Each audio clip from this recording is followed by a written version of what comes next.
जय हिंद एवरीवन। मैं समीर चौधरी यूपीएससी हिंदी पे आप सभी का स्वागत करता हूं।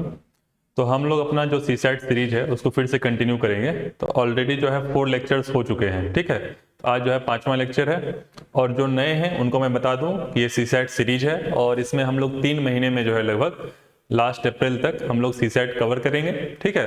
तो जिनका सी सैट वीक है तो वो बेसिकली इस सीरीज को फॉलो कर सकते हैं, या आप उनको जानते हैं जो भी आपके फ्रेंड्स हैं जो कि बेसिकली सी सैट में वीक है उनको आप रिकमेंड कर सकते हैं। तो इस सीरीज में हम लोग सब कुछ कॉम्प्रिहेंसिवली कवर कराएंगे। तो ऑलरेडी 4 लेक्चर्स हो चुके हैं, तो आपने थोड़ा बहुत अगर फॉलो किया होगा तो आपने देखा होगा कि जो मेरी स्ट्रेटजी है वो ये है कि भाई क्वेश्चन और आंसर के थ्रू जो है किस प्रकार से हम लोग जो है कवर करें, और पीवाईक्यू का भी हम लोग अभ्यास करते हैं, ठीक है। तो एक बार जो पहली क्लास होती है उसमें हम लोग जो है बेसिक समझते हैं, कुछ प्रैक्टिस क्वेश्चन करते हैं और उसके नेक्स्ट लेक्चर में जो है हम लोग पीवाईक्यू करते हैं, ठीक है। तो ऑलरेडी जो है हम लोग 2 लेक्चर कर चुके हैं, मतलब 4 लेक्चर्स हो चुके हैं और 2 चैप्टर्स कवर हो चुके हैं। और आज जो है हम लोग एलसीएम और एचसीएफ वाला जो चैप्टर है ये करेंगे, ठीक है। तो ये जो चैप्टर है एलसीएम एचसीएफ वाला, ये तो बेसिकली आप इसके बेसिक्स जो आप स्कूल में भी पढ़े होंगे या नहीं भी पढ़े होंगे तो हम लोग आज समझेंगे ही, लेकिन इसमें क्वेश्चन जो है वो अच्छे बन सकते हैं। आपसे एग्जाम में डायरेक्टली नहीं कहा जाएगा कि भाई ये 2 नंबर्स हैं या ये 3 नंबर्स हैं, इनका एलसीएम या एचसीएफ बताइए, ठीक है। तो जिनको बेसिक्स नहीं आता है, खैर जो ये क्लास है सीसैट वाला, ये जो है बेसिकली सभी को ध्यान में, चाहे आपका जो है वीक है मैथमेटिक्स या सीसैट आपका वीक है, चाहे आप मीडियम स्टूडेंट हैं, तो उन दोनों को ध्यान में रखते हुए सीरीज बनाया गया है। तो मैं बेसिक्स भी बताऊंगा, उसके बाद हम लोग प्रैक्टिस क्वेश्चन भी करेंगे, ठीक है। तो सबसे पहले जो आपका आज का टॉपिक है वो है आपका एचसीएफ एंड एलसीएम, ठीक है। हिंदी में क्या कहते हैं, महत्तम समापवर्तक और लघुत्तम समापवर्तीय, ठीक। तो सबसे पहले हम लोग सीखते हैं कि भाई ये महत्तम समापवर्तक होता क्या है। काफी लोगों को समझ में नहीं आता होगा, भले वो निकाल देते हैं 2 नंबर या 3 नंबर का एचसीएफ, लेकिन उनको ये समझ में नहीं आता है भाई ये होता क्या है एचसीएफ। और इसका डेफिनेशन हम लोग समझ जाएं तो कई हद तक जो है काफी क्वेश्चंस आसान हो जाते हैं समझने में। काफी जगह ऐसा होता है कि क्वेश्चन में पूछा जाता है एचसीएफ, डायरेक्टली नहीं बोला जाता है कि एचसीएफ निकालो, लेकिन बच्चे जो हैं वो एलसीएम निकाल के चले जाते हैं, ठीक है। तो वहां पे उस तरह की समस्या ना हो, तो सबसे पहले महत्तम समापवर्तक, इसका इंग्लिश समझिए, हाईएस्ट कॉमन फैक्टर, ठीक है। हाईएस्ट कॉमन फैक्टर का मतलब ये है कि कोई भी 2 संख्या है, कोई भी 2 संख्या है, फॉर एग्जाम्पल 14 है 18 है, ठीक है। इसमें सबसे बड़ी संख्या ऐसी कौन सी है, सबसे बड़ी ऐसी संख्या कौन सी है जो कि इसको भी डिवाइड कर दे और जो इसको भी डिवाइड कर दे, समझ रहे ना। सबसे बड़ी संख्या जो 2 संख्याओं को डिवाइड कर दे उसको क्या कहते हैं, हाईएस्ट कॉमन फैक्टर।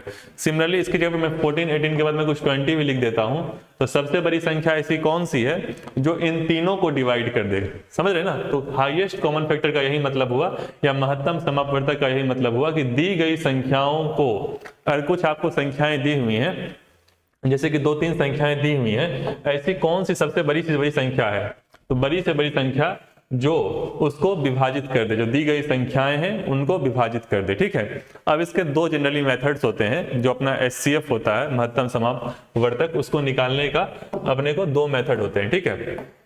सबसे पहली जो मेथड होता है वो होता है गुणनखंड विधि, ठीक। गुणनखंड विधि होती है, ये मेरे ख्याल से आसान तरीका है निकालने का, बहुत ही आसान तरीका है। अगर आपको निकालने के लिए कहा जाए 2 नंबर्स का एचसीएफ, तो आप इसी के थ्रू जाइए, ठीक है। इसमें कुछ नहीं है, मान लीजिए 3 नंबर दिया हुआ है, इसकी जगह पे आप कोई भी संख्या रखिए, प्रोसीजर सेम है निकालने का, ठीक है। कोई अलग प्रोसीजर नहीं है। सबसे पहले आपको फैक्टर्स निकालने होते हैं, तो फैक्टर्स निकालना मेरे ख्याल से सबको आता होगा, कोई बहुत मुश्किल नहीं है। मैं बता भी देता हूँ कैसे निकालते हैं। जैसे मान लीजिए 20 है, ठीक है, इसका फैक्टर अपने को निकालना है, ठीक। तो सबसे पहले सबसे छोटी अभाज्य संख्या क्या है, 2 है, ठीक। उससे हम लोग डिवाइड करेंगे तो 10 बार में जाएगा, फिर से डिवाइड किया 2 से तो 5 में जाएगा, और फिर 5 से ये डिवाइड होगा तो 1, ठीक है। तो जो भी इसके फैक्टर्स थे वो 2 2 5 और 1, ठीक है, ये और ये। तो मैंने यहाँ पे लिख दिया 2 × 2 × 5 × 1। अब इसको मल्टीप्लाई करेंगे तो क्या 20 ही आएगा, ठीक है, क्योंकि फैक्टर्स हैं। सिमिलरली हमने 30 का फैक्टर्स निकाला, 2 से डिवाइड होगा 15, फिर 3 से होगा 5, फिर 5 से 1। तो फिर मैंने क्या किया, 30 का फैक्टर 2 × 3 × 5 × 1 लिख दिया, ठीक। नेक्स्ट 50 है, तो 50 का भी हमने फैक्टर जो है 2 × 5 × 5 × 1 लिख दिया, ठीक है। 1 चूंकि सबका कॉमन फैक्टर होता है, चाहे कोई भी संख्या हो, वो 1 से मल्टीप्लाई या 1 से डिवाइड तो हो ही सकता है, ठीक है।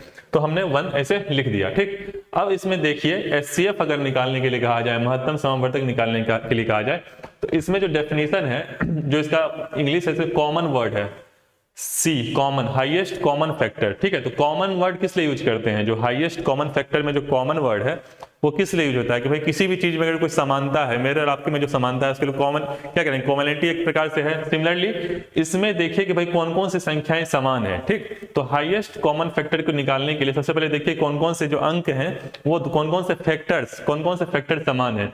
तो मुझे दिख रहा है कि इसमें से 1 2, इसमें से 1 2 और इसमें से 1 2, तो 2 समान है ना, 2 जो है वो तीनों में समान है। जैसे एक जोड़ा देखिए, ये 2 का जो जोड़ा है ये तीनों में समान है, मतलब 20 का जो गुणनखंड एक प्रकार से जो फैक्टर्स हैं उसमें भी 2 है, 30 के जो फैक्टर्स है उसमें भी 2 है, और 50 का जो फैक्टर है उसमें भी 2 है। तो 1 2 मैंने यहाँ पे लिख दिया, ठीक, आसान तरीका है।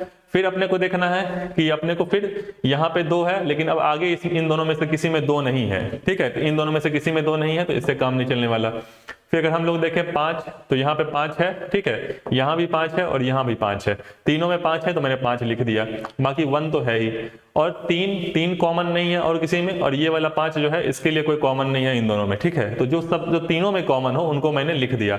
तो 1 2 तीनों में कॉमन है और 1 5 तीनों में कॉमन है, तो 2 × 5 जो है 10 जो है क्या हो जाएगा, महत्तम समापवर्तक, ठीक है। तो बहुत ही आसान सा तरीका था ये निकालने का। आई होप जो है आपको ये समझ में आ गया होगा, ठीक। एक और एग्जाम्पल देख लेते हैं, ठीक है, ताकि अच्छे समझ में आ जाए आप लोगों को।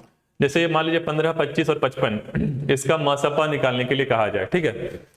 तरीका वही है, गुणनखंड निकालिए, एक जगह से फैक्टर्स निकालिए। तो 15 का मैंने निकाला 3 5, ठीक है, 5 1, 25 का मैंने निकाला और 55 का मैंने निकाला, ठीक है। सबके फैक्टर्स मैंने निकाले और सबके फैक्टर्स को मैंने लिख दिया। ऐसा चूंकि मैं आपको समझाने के लिए इतने उसमें लिखा हूं, बाकी अगर मुझे निकालना हो तो मैं डायरेक्टली सीधा ऐसे लिख दूंगा, मुझे इन सब प्रोसीजर को जाने की आवश्यकता नहीं पड़ेगी, ठीक है। तो 15 का मैंने लिखा 3 × 5 × 1, 25 को मैंने लिखा 5 × 5 × 1, ठीक, और 55 को मैंने लिखा 5 × 11, ठीक। तो शुरुआत में जो है आप सीखने के लिए जो है प्रैक्टिस करने में मत घबराया कीजिए। जब प्रैक्टिस करते हैं तो प्रैक्टिस खुल के कीजिए, भले आपके क्वेश्चन गलत हो, जो भी हो सकता है आपको 2 बार 4 बार क्वेश्चन आपके गलत हो, सिंपल क्वेश्चन गलत हो, उसमें घबराने की जरूरत नहीं है। काफी लोग पहले ही घबरा जाते हैं, इसलिए उनका मैथमेटिक्स वीक हो जाता है, ठीक है। तो उसकी टेंशन आपको लेने की जरूरत नहीं है। कोई भी क्वेश्चन जो है उसको ठीक से प्रैक्टिस करिए, भले ही गलत हो, ठीक है। तो प्रयास कीजिए। तो सबसे पहले ये फैक्टर्स हमने लिख दिए हैं, ठीक। उसके बाद क्या करना है, जो कॉमन फैक्टर्स हैं, जो कॉमन फैक्टर्स हमने चेक किया, 3 यहाँ पे है लेकिन इन दोनों में कॉमन नहीं है, इसलिए 3 नहीं होगा, ठीक है। फिर 5 जो है यहाँ पे है, यहाँ पे है और यहाँ पे है, यहाँ पे है, तो मैंने 5 लिख दिया। फिर 1 तो खैर कॉमन है ही, 1 से कोई फर्क नहीं पड़ता है। 11 इसमें है लेकिन इन दोनों में 11 नहीं है, ठीक है। और यहाँ पे एक ही 5 है इन दोनों के पास, और यहाँ 2 है, तो इसका कोई मतलब नहीं है। तो तीनों में एक ऐसा 5 ही है जो तीनों में कॉमन है। तो इसका मतलब क्या हुआ कि 5, समझिए इसका मतलब क्या हुआ, जैसे इन तीनों का जो मसपा है, जो हाईएस्ट एचसीएफ है, मसपा मैंने शॉर्ट फॉर्म में लिखा है हर जगह, ठीक है, तो कंफ्यूज मत होइएगा। तो इनका जो है बेसिकली एचसीएफ या मसपा अगर 5 आ रहा है, इनका एचसीएफ या मसपा अगर 5 आ रहा है इन तीनों संख्याओं का, इसका मतलब 5 वो सबसे बड़ी संख्या है, 5 वो सबसे बड़ी संख्या है जो इसको भी डिवाइड करेगी, इसको भी डिवाइड करेगी, इसको भी डिवाइड करेगी, समझ रहे हैं। मतलब 5 जो है 15 से भी डिवाइड हो जाएगा, ठीक है, मतलब 15 5 से डिवाइड हो जाएगा, 25 भी 5 से डिवाइड हो जाएगा, और 55 जो है ये भी 5 से डिवाइड हो जाएगा। तो 5 वो सबसे बड़ी संख्या है, ठीक।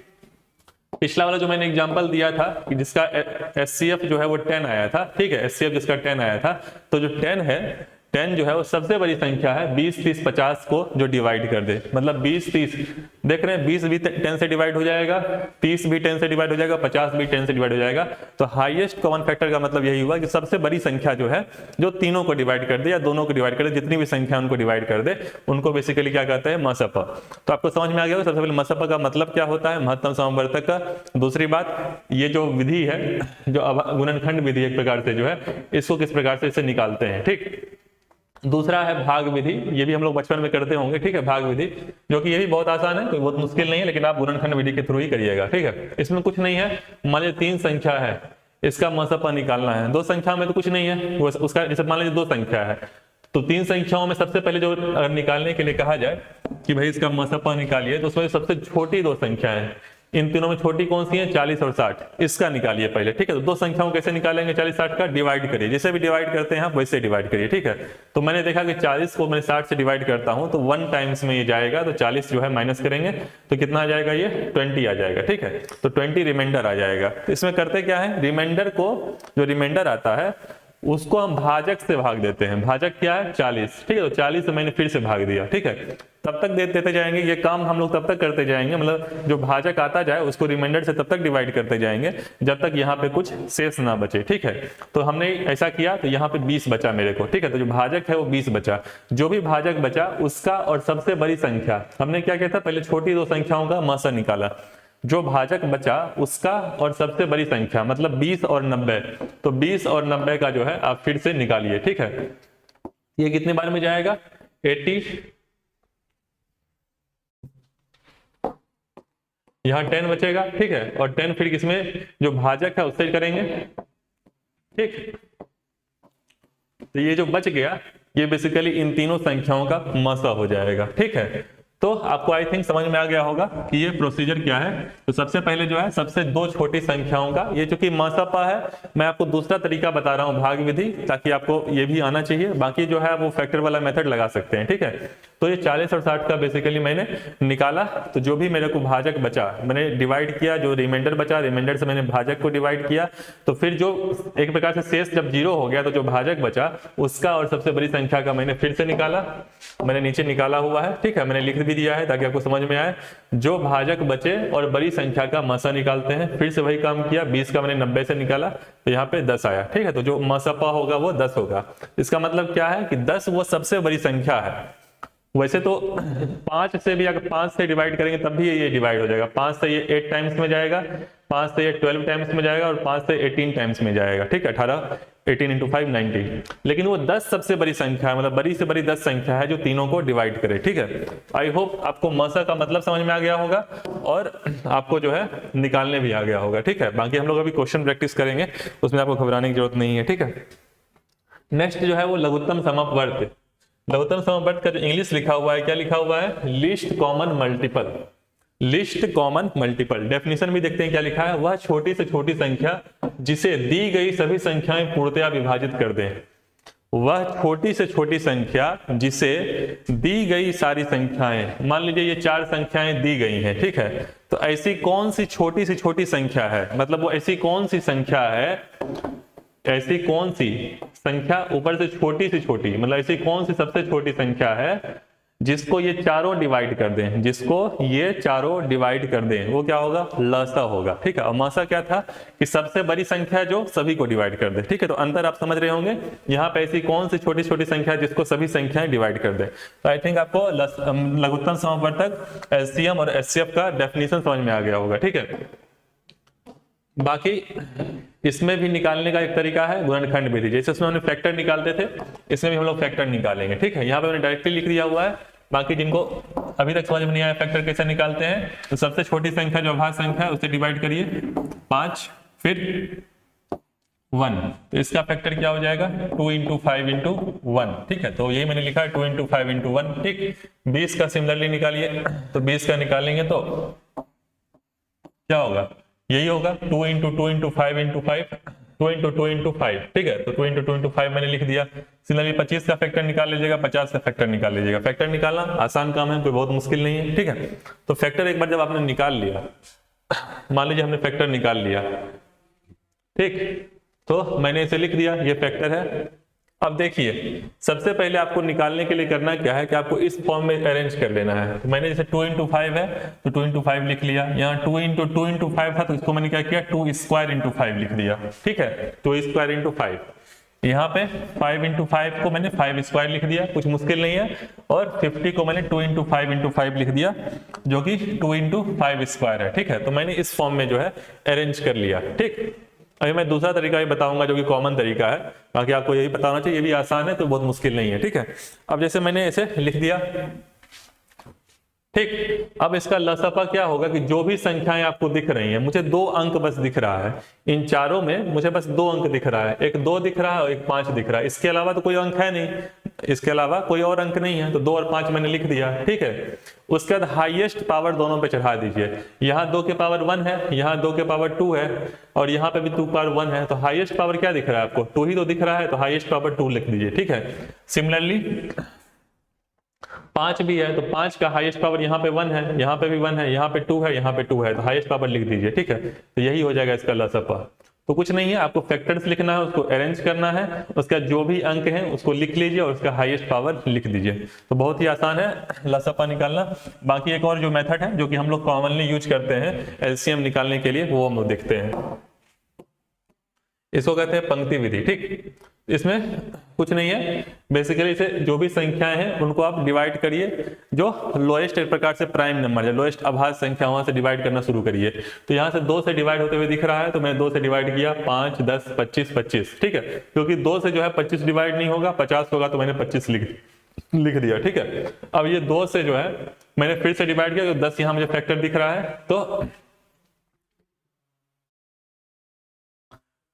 ये 5 बार में जाएगा, फिर बाकी जो है जो डिवाइड नहीं है उसको वैसे ही लिख लीजिए। ठीक, फिर मैंने 5 से मुझे डिवाइड होते दिख रहा है, 3 से फिर डिवाइड नहीं होगा या 2 से डिवाइड नहीं होगा, ये तो 5 से होगा, तो 5 से मैंने लिख दिया, तो 5 से जो है 1 टाइम 5 टाइम्स में जाएगा। ठीक है, फर्दर ये 5 से जाएगा, तो मैंने लिख लिया। ठीक है, अब जो भी इधर बच रहा है उसको मल्टीप्लाई कर दीजिए, 2 × 2 × 5 × 5 इक्वल टू 100। ठीक है, तो ये तरीका आप लोग यूज करते होंगे। ठीक है, बाकी मैं एक और एग्जांपल दे रहा हूं ताकि आपको लगे कि भाई एग्जांपल, वैसे तो आगे क्वेश्चन में हम लोग करेंगे। मान लीजिए 10, 12, 16 का निकालना है। ठीक है, तो सबसे छोटी संख्या मान लीजिए अभाज्य संख्या में 2 से डिवाइड किया, ये 5 टाइम्स में गया, ये 6 टाइम्स में गया, ये 8 टाइम्स में गया। ठीक है, फिर मुझे दिख रहा है कि 6 और 8 डिवाइड होंगे। ठीक है, तो 5, 6, 8 है, तो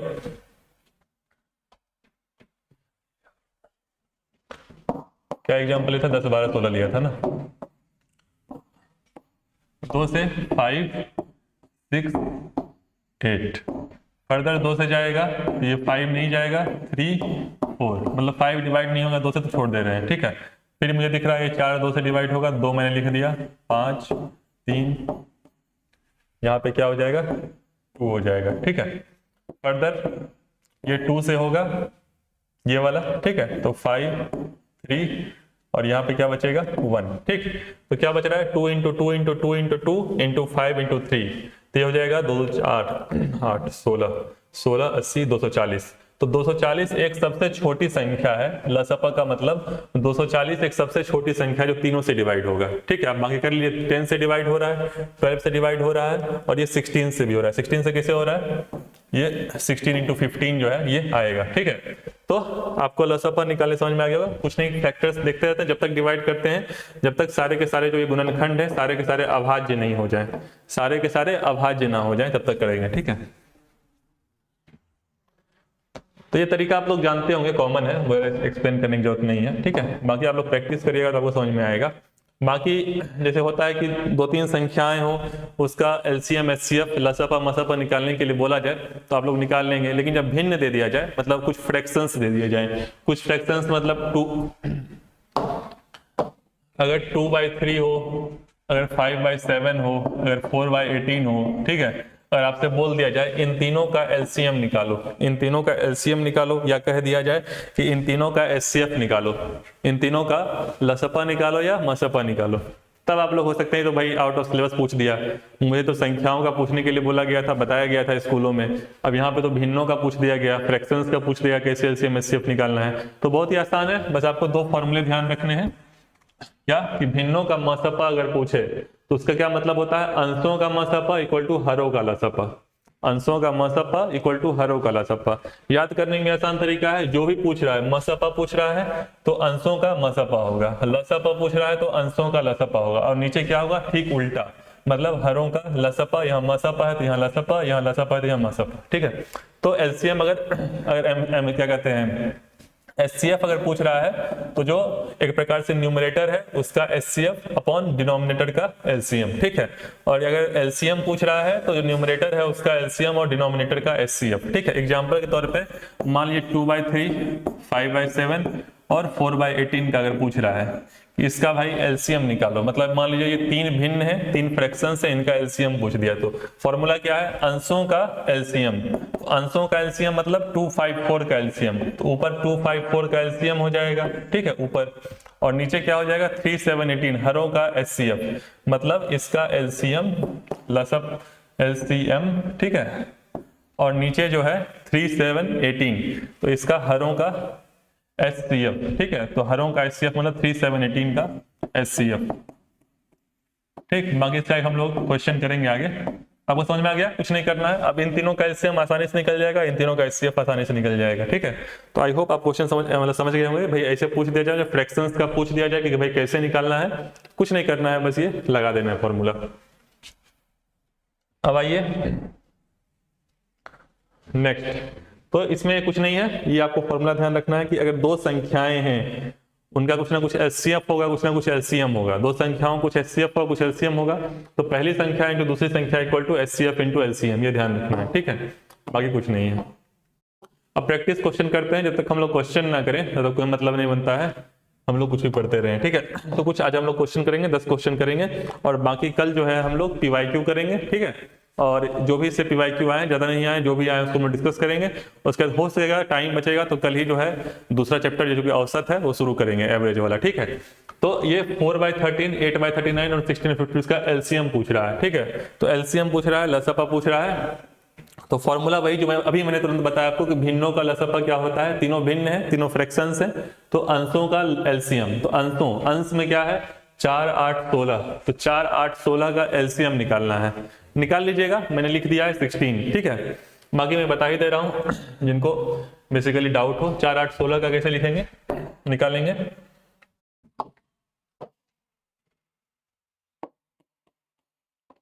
ठीक, तो सबसे छोटी प्राइम नंबर 2 उससे डिवाइड होगा, फिर 2, फिर 2, तो 2 इंटू 2 इंटू 2 इंटू 2 16।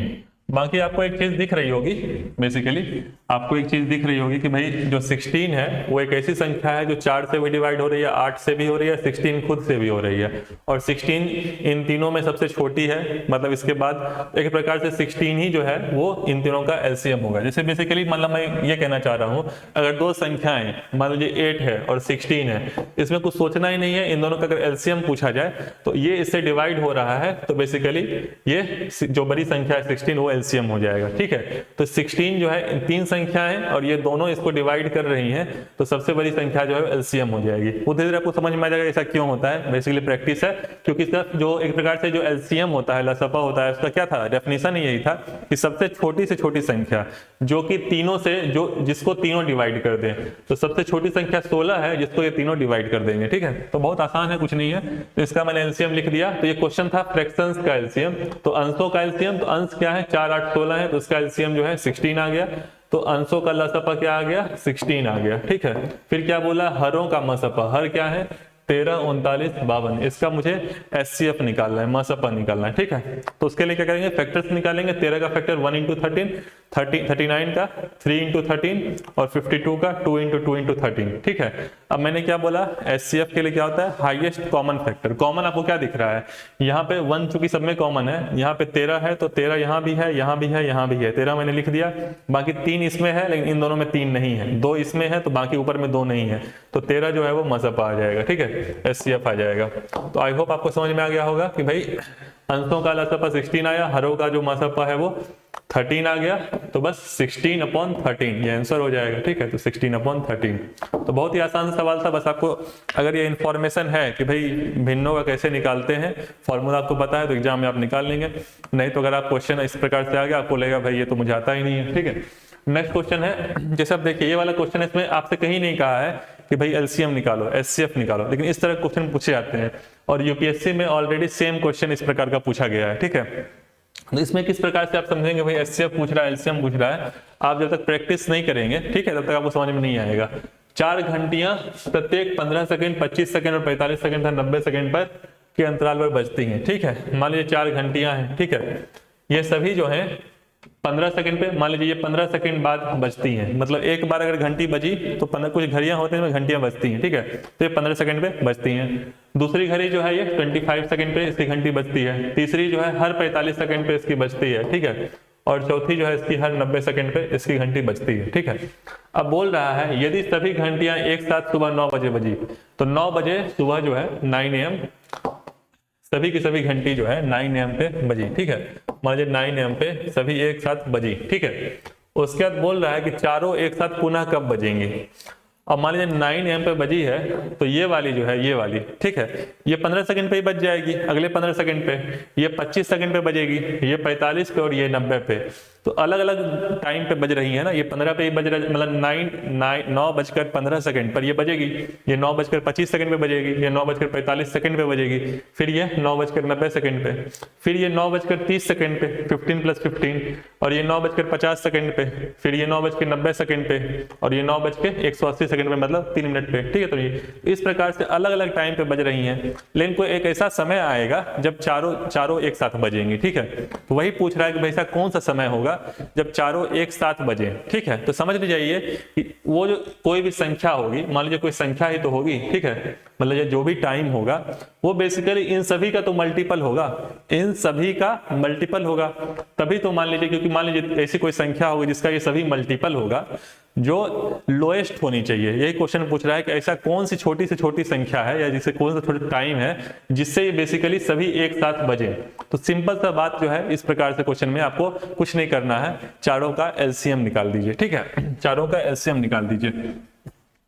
अब सभी घंटी एक साथ पुनः तभी बजेंगी जो उनका लसा होगा, एक प्रकार से जो उनका एलसीएम होगा, मतलब list common multiple, list common multiple, ठीक। तो कुछ नहीं किया मैंने, इनका जो है एलसीएम निकाल दिया, ठीक है। एलसीएम का कुछ नहीं, जो फैक्टर्स हैं डिवाइड करते जाइए, एलसीएम आपका 450 सेकेंड आ गया, ठीक है। तो 450 सेकेंड को आप क्या समझ सकते हैं, एक मिनट में कितना सेकंड होता है, 60 सेकंड होते हैं, ठीक है। तो 450 सेकंड को हम लोग 420 + 30 लिख सकते हैं, 420 सेकंड + 30 सेकंड, ठीक है। 420 सेकंड का मतलब कितना हुआ, 7 मिनट, ठीक है। तो 7 मिनट 30 सेकंड जो है एक ऐसा समय होगा 9 बजे के बाद जिसपे चारों घंटी एक साथ बजेगी। और 450 क्या है, 450 एक ऐसी संख्या है जो 15 से भी डिवाइड हो रही है, 25 से भी डिवाइड हो रही है, 45 से भी डिवाइड हो रही है, 90 से भी डिवाइड हो रही है, इसीलिए जो है ये लसा है, इन सभी से डिवाइड हो रही है, इसीलिए ये लसा है, और ये सबसे छोटी ऐसी संख्या है, समझ रहे हैं ना। तो बेसिकली ये आ गया, तो 7 बजकर, तो 9 बजे बजी थी, तो 9:07 तो 9, 7, 30, ये एक ऐसा समय होगा जब तीनों घंटी जो है, चारों घंटी एक साथ बजेगी, ठीक है। तो बहुत आसान सा सवाल था, बस आपको समझने की आवश्यकता था कि भाई मुझे एलसीएम पूछ रहा है, ठीक है। इसी को हम लोग गुणनखंड विधि से कर सकते हैं, समझा दे रहा हूं। 15, 25, 45, 90, इसको 3 × 5 लिख सकते हैं, इसको 5 × 5 लिख सकते हैं, इसको 3 × 5, जो भी फैक्टर्स हैं लिख दिया। मैंने क्या बताया था कैसे करते हैं, इसको इस फॉर्म में लिख देते हैं, 3 × 5, 5 × 5 को 5 स्क्वायर लिख दिया, 3 × 3 × 5 को 3 स्क्वायर × 5 लिख दिया, और इसको मैंने 2 × 3 स्क्वायर 5 लिख दिया। तो एलसीएम निकालने के लिए मैंने बताया था कि जो भी संख्या है, मुझे 3 दिख रहा है, 5 दिख रहा है, 2 दिख रहा है, 2, 3, 5 मैंने लिख दिया। उसके बाद हाईएस्ट पावर लगा दो, हाईएस्ट पावर 2 का 1 है तो 1 लिख दिया, 3 का स्क्वायर हर जगह दिख रहा है तो स्क्वायर लगा दिया, और 5 का मैक्सिमम पावर जो है स्क्वायर दिख रहा है तो स्क्वायर लगा दिया, 400-450 आ गया, ठीक है। तो बहुत ही आसान सा सवाल था, बस आपको समझने की आवश्यकता है ये पूछ क्या रहा है, ठीक है। अब आइए नेक्स्ट क्वेश्चन पे।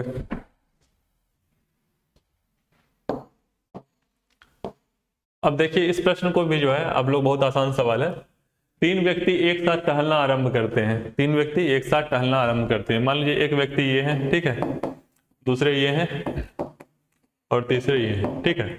अब एक साथ मान लीजिए लाइन है, ठीक, यहां से टहलना इन्होंने शुरू किया, ठीक, तथा उनके कदमों का माप क्रमशः 40 सेंटीमीटर, 42 सेंटीमीटर, 45 सेंटीमीटर है। कुछ लोग जो है, जैसे हम लोग चलते हैं, सभी के स्टेप्स जो हैं वो अलग अलग होते हैं, समझ रहे हैं ना। कुछ लोग जो होते हैं छोटे स्टेप्स लेते हैं, कुछ लोग बड़े स्टेप्स लेते हैं चलते वक्त। जो बड़े स्टेप्स लेगा वो ज्यादा दूर तक जाएगा, मतलब ज्यादा स्पीड से जाएगा, ठीक है। तो बेसिकली उनका अलग अलग चूंकि माप है, ठीक। प्रत्येक व्यक्ति कितनी न्यूनतम दूरी तक चले ताकि प्रत्येक व्यक्ति समान दूरी को पूर्ण करे। तो क्या पूछ रहा है, न्यूनतम दूरी। इस तरीके से आपको वर्ड अगर दिख जाए, इस प्रकार से शब्द आपको दिख जाए कि सबसे न्यूनतम दूरी कब है, जब 4 लोग एक हो जाएं। सबसे न्यूनतम टाइम कब होगा, जब चारों एक साथ मिल जाए। न्यूनतम वर्ड को ध्यान रखिए, न्यूनतम वर्ड का क्या मतलब है, लघुत्तम, लघुत्तम, ठीक है, लघुत्तम समापवर्ती, ठीक है, LCM, लिस्ट कॉमन मल्टीपल। तो ये न्यूनतम जो वर्ड है, ये आपके दिमाग में तुरंत जो आए, तुरंत समझिए कि LCM निकालने के लिए कह रहा है, ठीक है। और बाकी जिनको समझ में आ गया डेफिनेशन, उनको ये भी याद करने की जरूरत नहीं है, वो समझ जाएंगे भाई कि ये LCM निकालने के लिए कह रहा है, ठीक है। तो वह न्यूनतम दूरी तक चले ताकि प्रत्येक व्यक्ति समान दूरी को पूर्ण चरणों में पूरी कर ले, ठीक है। तो न्यूनतम दूरी की बात कर रहे हैं, तीनों एक साथ मिलें फिर से, ताकि ऐसी कौन सी सबसे छोटी से छोटी संख्या है जो इन तीनों से डिवाइड हो जाए, ठीक है। तो कुछ नहीं किया मैंने, फैक्टर्स लिख दिया, ठीक है, फैक्टर्स मैंने लिख दिया। उसके बाद बेसिकली इनका जो है रीअरेंज कर लिया। रीअरेंज करने के बाद मैंने कुछ नहीं किया, इनका बेसिकली जो है 2 दिख रहा है, 3 दिख रहा है, 5 दिख रहा है, 7 दिख रहा है। तो 2 का क्यूब, 3 का स्क्वायर, 5 का जो 2 है उसका सबसे बड़ा पावर 3 दिख रहा है, तो मैंने 3 लिख दिया। ये मैंने गुणनखंड विधि के गुणनखंड विधि के थ्रू मैं कर रहा हूँ। बाकी वो पंक्ति विधि के थ्रू भी एलसीएम निकाल सकते हैं, वो भी आसान है, ठीक है। तो इसका 2520 सेंटीमीटर, तो 2520 सेंटीमीटर मतलब 1 मीटर में 100 सेंटीमीटर होता है। 1 मीटर में 100 सेंटीमीटर होता है, 100 से डिवाइड कर दीजिए तो 25 मीटर 20 सेंटीमीटर। ये एक ऐसी दूरी होगी जो बेसिकली समान चलेंगे, ठीक है, न्यूनतम ऐसी होगी। और 2520 जो है एक ऐसी छोटी से छोटी संख्या है जो 40 से भी डिवाइड हो जाएगी, 42 से भी डिवाइड होगी, 45 से। ये इसका डेफिनेशन है, ठीक है। तो बहुत ही आसान था, बस आपको ये सवाल जो है समझने में आना चाहिए कि यहाँ न्यूनतम दूरी कह रहा है, इसका मतलब ये कह रहा है कि भाई इन तीनों का एक प्रकार से आपको एलसीएम निकालना है, ठीक।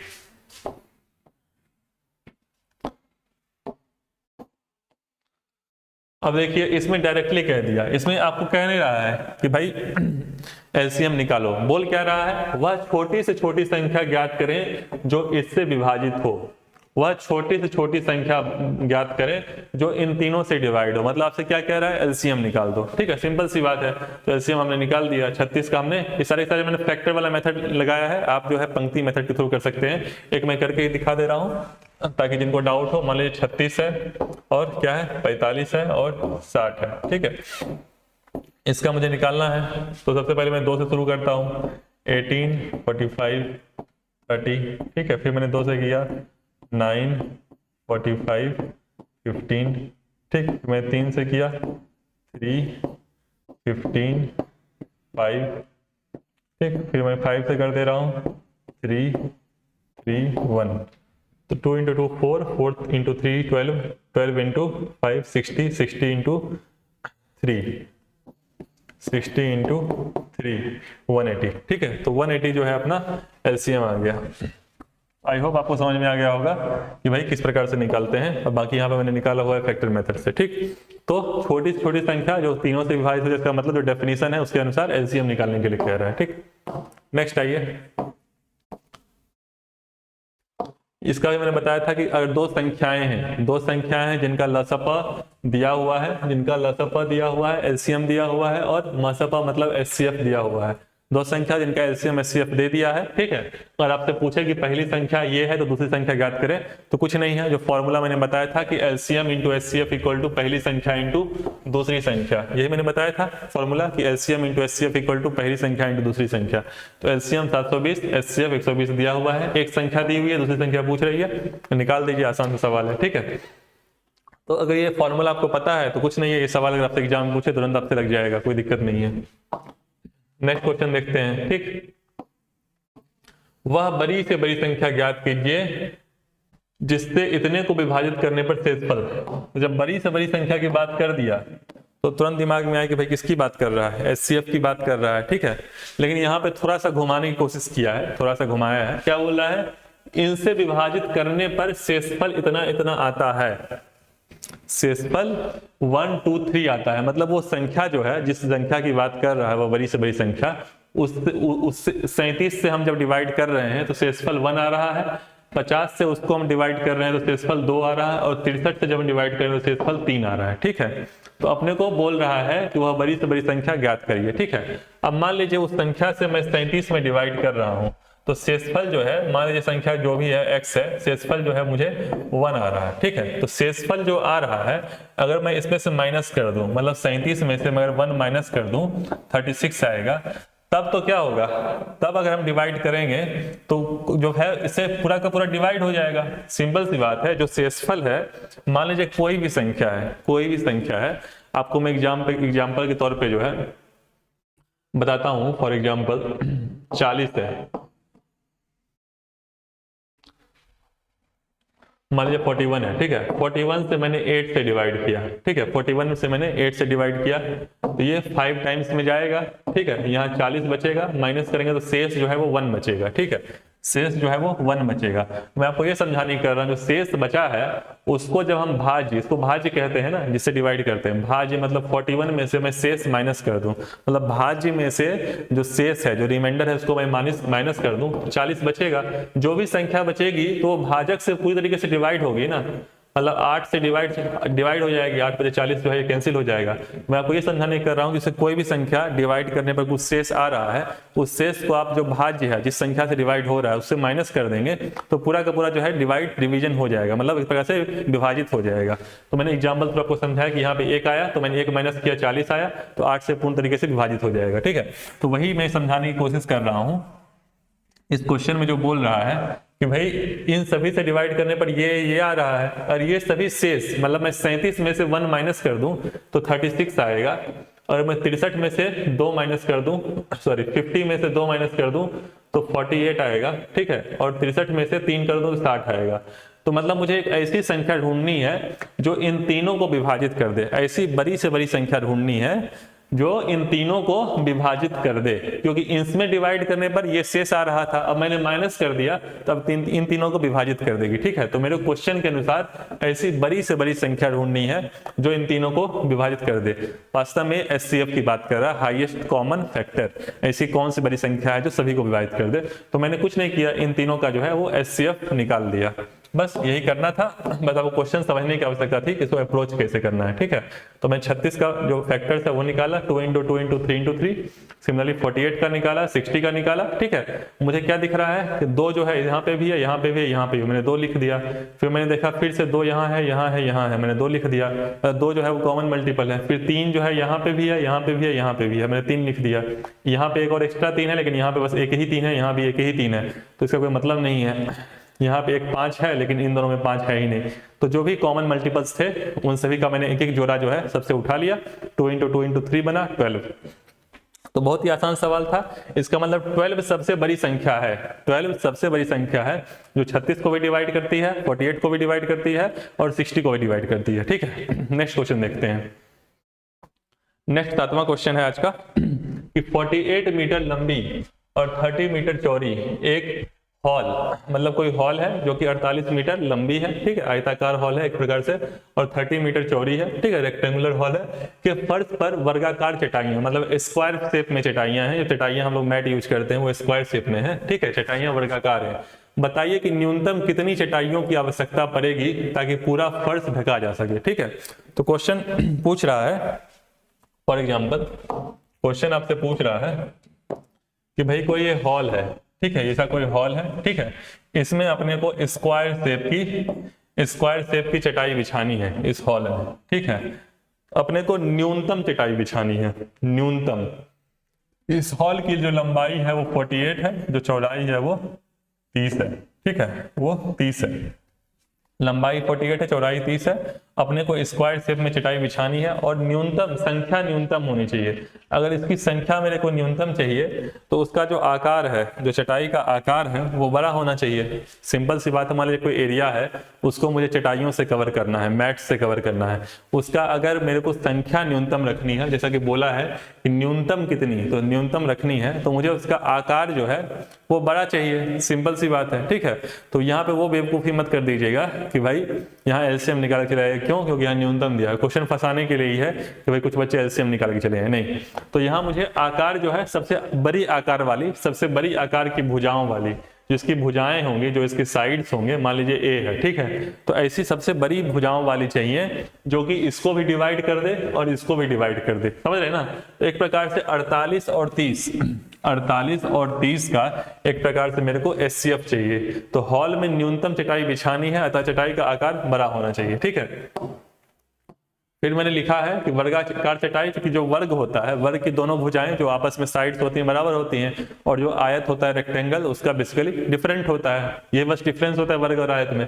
तो क्योंकि यहाँ जो वर्ग है, वर्गाकार लिखा हुआ है, तो इसकी दोनों भुजाएं जो बराबर होंगी, अतः सबसे बड़ी लंबाई, अब बेसिकली सबसे बड़ी लंबाई जो होगी वो इससे भी डिवाइड होगी, इससे भी डिवाइड होगी, तो सिंपल सी बात क्या होगा, 48 और 30 का एचसीएफ होगा। 48 और 30 का, मान लीजिए फॉर एग्जांपल मुझे सबसे बड़ा वर्ग ऐसा चाहिए, वर्गाकार चटाई है तो सबसे बड़ा ऐसा वर्ग चाहिए जो कि 48 को भी डिवाइड कर दे और जो कि 30 को भी डिवाइड कर दे, और वर्ग में चाहे जो भुजाएं चाहे ए हो, ठीक है। तो मेरे को ऐसा सबसे बड़ी भुजा चाहिए जो इसको भी डिवाइड कर दे, इसको भी डिवाइड कर दे। तो मैंने क्या किया, हाईएस्ट कॉमन फैक्टर जो सबसे दोनों में से बड़ा संख्या है जो इन दोनों को डिवाइड कर दे वो मैंने निकाल दिया। तो 48 का मैंने फैक्टर्स निकाला और 30 का मैंने फैक्टर निकाला, ठीक है। तो सिंपल सी बात है, मैंने फैक्टर निकालने में देखा मैंने 2 कॉमन है और इन दोनों में से 3 कॉमन है, ये 3 कॉमन है, ठीक है। बाकी यहाँ पे 2 है तो यहाँ पे 2 नहीं है, और 2 है नहीं है, नहीं है, ठीक है। 5 इसमें है तो 5 इसमें नहीं है, 3 इसमें है और इसमें भी है तो 3 हो गया, ठीक है। 2 × 3 = 6। तो इन दोनों का जो मसफा है वो मेरे को 6 आ गया, ठीक। इन दोनों का मसफा 6 आ गया। तो 6 ×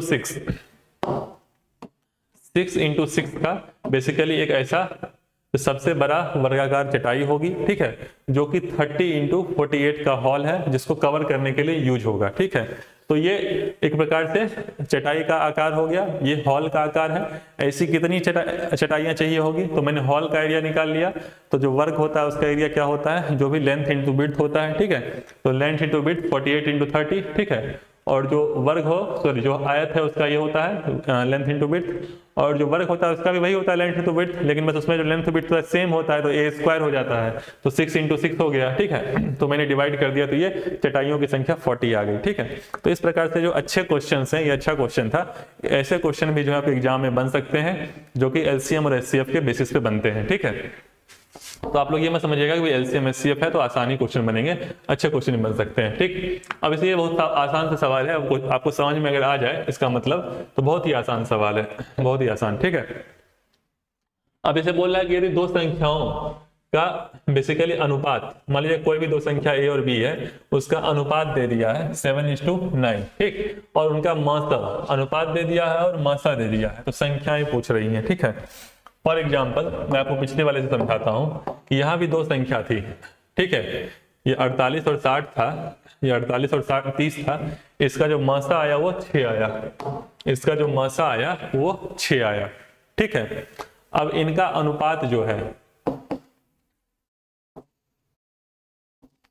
अब इनका अनुपात, अब 48 और 30 का अनुपात निकालेंगे, 48 और 30 का अनुपात निकालेंगे तो बेसिकली आपको 8 × 5 आएगा। कैसे आएगा, 48/30, ठीक है। इसका हमने अनुपात, दो संख्याएं थी, इनका अनुपात जो है अगर इनके मासा से मैं डिवाइड कर दूं, इनके मासा से मैं डिवाइड कर दूं तो 6 से मैं डिवाइड करूंगा तो ऊपर 8 आएगा और नीचे मैं 6 से करूंगा तो क्या आएगा, 5 आएगा, ठीक है। मैंने ऑलरेडी यहाँ पे 8/5 लिखा हुआ है। कैसे मैं समझा, इस तरह के समझा कि मैंने 2 कॉमन फैक्टर ले लिया और मैंने 3 कॉमन फैक्टर हटा दिया, बचा क्या, 2 × 2 × 2 8 बचा और नीचे 5 बचा, ठीक है।